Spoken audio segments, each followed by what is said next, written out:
My heart throbs harder as I watch my wristwatch count down the minutes toward midnight while I feel no sign that my body will shift into anything. Anxiety makes my intestines churn. It's my 18th birthday, I should be able to phase tonight. Otherwise, I will be the first wolfless she-wolf in our pack and in the whole of Silver Creek Kingdom. Nothing would be more disgraceful than being wolfless when your father is the beta of your pack and your stepsister is the chosen mate of our dashing and powerful angel prince, Nate Rowan. If you haven't heard about the golden-winged angel of Silver Creek, well, he didn't exist 25 years ago. Silver Creek was the largest kingdom ruled by an alpha king. It was also the only kingdom with both gray werewolves and lycans within its borders. While all are werewolves, each kind is a little too different from the other that they couldn't manage to peacefully coexist together. Each wanted to dominate the other at the time, feeling that they were too strong or powerful to submit to the other. War broke out and lasted so long that the weaker werewolves began to free the kingdom. That's when our golden-winged angel was born, to force harmony between the two races. He is a formidable being with great powers and dazzling beauty. Not that I have seen him, but I have heard those that have seen him talk about being stunned by his beauty. I am assuming he is more gorgeous than any of the men I have seen. He was just one, but ended the war and took over the throne. He let his werewolf father become king while our alphas were allowed to keep leading their small packs while staying loyal to him. The whole kingdom thrived under his care to the massive and wealthy kingdom we are in now. What's even more amazing is how the formerly incompatible races have been so at peace with each other in the presence of a more formidable race. He sure has phenomenal powers, irresistible beauty, and charm. But him and are alike in a few ways too. He has a fated mate just like us even though he is yet to find her. He is still the most adored being of our kingdom. You can always hear people whispering about his perfections now and then, why every unmated girl now wishes she is my stepsister, his chosen mate. She isn't his true mate, of course. They don't have a mate bond despite her being the only other person that phased into an angel. Her wings are white and she is powerless. She is just someone he chose to become his future wife since he is about to take over the throne and he has waited for his true mate far too long. Being the most of all the living beings, his true mate was probably going to be another golden-winged angel.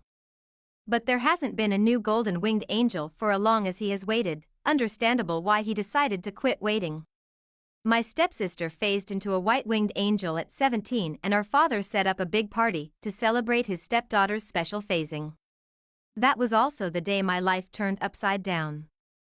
As a daughter of a Lycan beta, I was supposed to get my wolf on my 17th birthday, but it never came.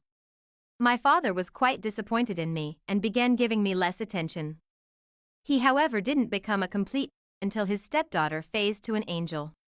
He has always been a man obsessed with fame and power. Her phasing gave him exactly that. I, on the other hand, have brought him shame. Because though some werewolves do phase later than others, it is not what is expected of a beta's daughter. I have been bullied and derided because of it. But hopefully, that will stop after I phase later tonight. Midnight is only an hour away and the anticipation is killing me. There is an exquisite party that has been set in the hall downstairs and all the kingdom's royal and rich quests are in attendance. It's not to celebrate my birthday through. Who would even remember that I exist on a day like this? It's the first time Prince Rowan is visiting our pack to get engaged to my stepsister, was supposed to have arrived earlier but I heard people saying he had urgent issues to attend to. I would have liked to see him for the first time, see if he is really what people say he is, but I don't want to be here when I start to phase, don't want to mess up anything especially when no one needs me here. I feel like just phasing today will not win my father's love back. He will always prioritize my stepsister, the angel, and soon to be the princess of this kingdom. I think the only way to find peace in my own happiness is if I leave, find myself a job in another kingdom. I'm not counting on meeting my mate and having him save me from all this. I have had enough of being kind and trying to impress people only to get scorned and laughed at in return. Who said one cannot be happy alone? Layla! I am startled by my stepmother's stern voice and I shift my gaze from the clothes I was packing into a bag to wear after phasing and shifting back into human form. I cannot return here now. unless I want to get immediately kicked out. What are you doing in there while everyone else is working? Get out! The kitchen needs cleaning. The woman barks while banging on my bedroom door.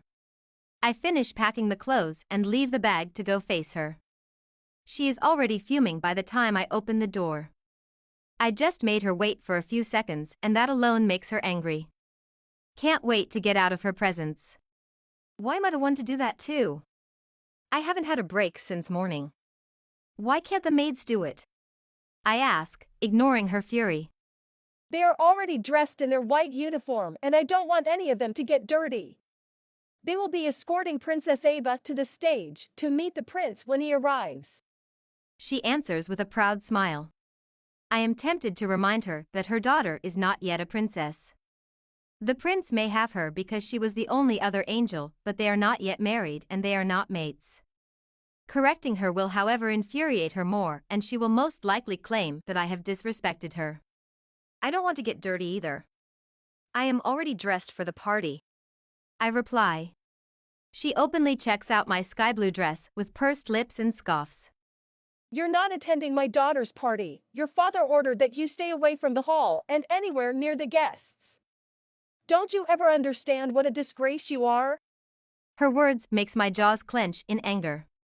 My father ordered that I stay away from the hall? When did I become so detestable? Does he even remember there is still a chance that I will phase today? Or has he now disowned me completely?